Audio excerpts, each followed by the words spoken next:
Show ചെറുക്കൻ ആദ്യമായിട്ട് വരിക. എടാ വിനയ, നീ കൂടെ വാടാ. എടാ എടാ വിനയ, എന്റെ കൂടെ ഒന്ന് ബസ് സ്റ്റാൻഡ് വരെ വരാമോന്ന്? ഇല്ല ജോസേ, എനിക്ക് കുറച്ച് എഴുതാനുണ്ട്.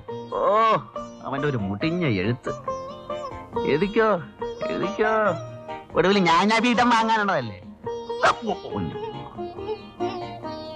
വെളുക്കുവോളം കുത്തിയിരുന്ന് എഴുതിയിട്ട് ദൈവം സഹായിച്ച് ഇതുവരെ ഒരു അറ്റ അക്ഷരച്ചടിച്ചു വന്നോ? ഇല്ലല്ലോ. പത്രമാഫീസിലേക്ക് ചെല്ലുന്ന അതേ വേഗതയിൽ ഷറോന്ന് പറഞ്ഞ് ഇങ്ങോട്ട് തിരിച്ചും വരും. ഈ ഇനത്തിൽ മാസത്തിൽ നിനക്ക് നല്ലൊരു സംഖ്യ ചെലവ് കാണുമല്ലോടാ. പോടാ അവിടുന്ന് വളിപ്പടിക്കാതെ.